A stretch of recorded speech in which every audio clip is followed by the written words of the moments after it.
প্রিয় দর্শক, আসসালামু আলাইকুম। আমাদের সামনে যে ভাইটি বসে আছেন তার নাম অশোক কুমার ঢালি। আশ্চর্যের ব্যাপার হলো তিনি ডিগ্রি পাস করে রিক্সা চালাচ্ছেন। এর কারণ কি আমরা তার সাথে কথা বলে জানলাম যতটুকু, যে তিনি প্রেমে ব্যর্থ হয়ে তারপরে ঢাকা শহরে রিক্সা চালাচ্ছেন। আসলে এর বিস্তারিত ঘটনাটা আমরা আসলে এই অশোক কুমার ঢালি ভাইয়ের কাছ থেকে আজকে আমরা শুনবো। স্কুল কলেজে থাকা অবস্থায় আপনি প্রেম করতেন, সেই প্রেম করে বিয়ে করছেন, সেই বউ আপনাকে ছেকা দিয়ে চলে যায়, যার জন্য আপনি ডিগ্রি পাস করে রিক্সা চালাচ্ছেন। এটা কারণ কি? এইটাই এর জন্য আর কেউ দায়ী করতেছেন না? না, এর জন্য আপনার জীবনটা আপনি শেষ করে দিবেন। এখন শেষ বলেন আর যাই বলেন এইটাই। সে তো আপনার জন্য এতটা ভালোবাসে না, আছে সে না বাড়লো, আমার এখন তো করার কিছু নেই। আমার তো সব নিয়ে গেছে, আমার যা ছিল, আমার যা ক্যাপিটাল ছিল সব তো নিয়ে চলে গেছে।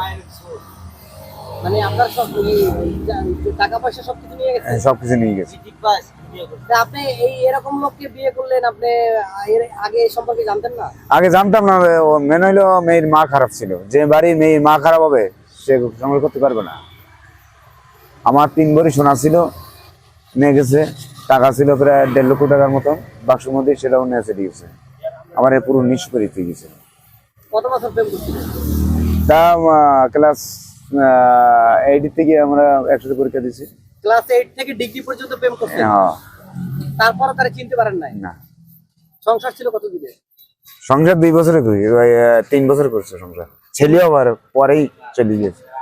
ওই ছেলে আগের ঘরে? হ্যাঁ, ওই ছেলে আগের ঘরে। এখন যেখানে বিয়ে করছেন এখানে ছেলে হয় না? না, কোনো বাচ্চা না। এর বাচ্চা হবে না, এর হবে না, সন্তান নারী বাধ্য হয়। এখন যাকে বিয়ে করছে উনি কি জানে যে এই ঘটনা? হ্যাঁ, জানে। জেনে শুনে আমার ছেলে পালন করতেছে। জেনে শুনে তারপরে বিয়ে করছে? হ্যাঁ। আচ্ছা, আপনি এইবার বলতেছিলেন যে আপনি যাত্রাপালা করতেন। হ্যাঁ। পড়াশোনার পাশাপাশি কি যাত্রাপালায় অভিনয় করতেন? হ্যাঁ, অভিনয় করতাম। অভিনয় যাত্রাপালা কিভাবে যাত্রাপালায় যুক্ত হলেন? কিভাবে যাত্রাপালায় যুক্ত হলাম, আমার এক কাকু ছিল প্রবাস ঢালি। উনি কমেডিয়ান শিল্পী, বাংলাদেশের যাত্রা জগতে ভালো নাম। ওনার মাধ্যমে আমি গেছিলাম ফরিদপুর রাজবাড়িতে প্রতিমা অপেরাতে এসে উনি আমার একটা ছোট একটা পাঠ দিল, ছোটখাটো। আর আস্তে আস্তে পরিচিত হতে হতে আমি ওই সাইড হিরো পাঠ করতাম, খলনায়কের আর কি পাঠ করতাম। প্রতিমা অপেরা, তারপর তোমার চৈতালি অপেরা, এসব সব তো বন্ধই হয়ে গেছে। তারপর বলাকা, আমার গুরু ছিল শ্যামকান্তি, বুধাটা বাড়ি, উনি মারা গেছে। সেদিন থেকে আমি অভিনয় জগতে আস্তে আস্তে দূরেও যেতাম। এই যে রাজশাহী গেছি, রংপুর গেছি, চিটাগাং গেছি, করে এসেছি দলে থাকতে। নিজেকে স্থায়ী করতে পারলেন না? বন্ধে নিজেকে স্থায়ী করবো কিভাবে? আস্তে আস্তে তো বিলীন হয়ে যাচ্ছে, সব তো বন্ধই হয়ে গেছে। সে একটু আগে বললাম না, সে সামাজিক তো আর নাই। যাত্রা যে ঘটনা ছিল সে কিন্তু এখন নাই, সব বন্ধ হয়ে যাচ্ছে আস্তে আস্তে। এই যাতে বন্ধ যাতে নাই, সেই ব্যবস্থাটা করলে আমি মনে হয় আরো ভালো থাকবো, মনের মধ্যে আনন্দ প্রিয় ভাবে থাকা যাবে। হ্যাঁ, চালু হোক।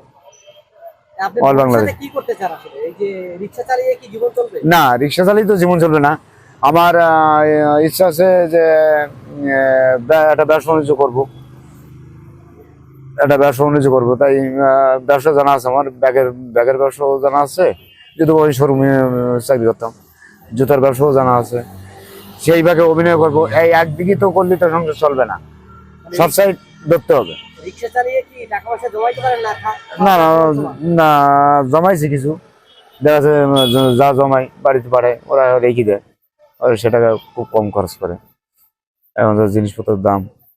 মাঝে মাঝে নিজেকে অপরাধী লাগে না যে পড়াশোনা করলাম, স্কুল কলেজে গেলাম, এখন তো অপরাধী লাগলে তো করার কিছু নেই ভাইয়া।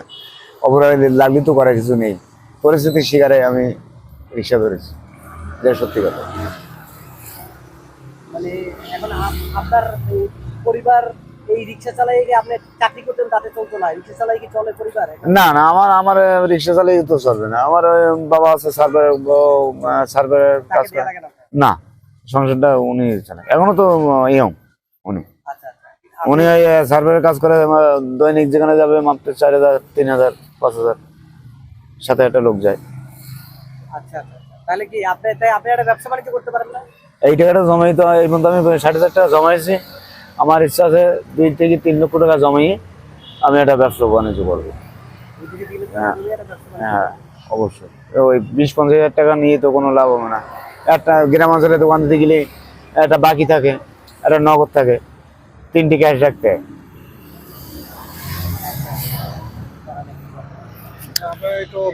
এক মিনিট। প্রিয় দর্শক আসসালামু আলাইকুম, আমাদের সামনে যে ভাইটি বসে আছে নামটা বলে দেন। অশোক কুমার, হ্যাঁ? সোজা বসেন। না ওইদিকেই বসেন।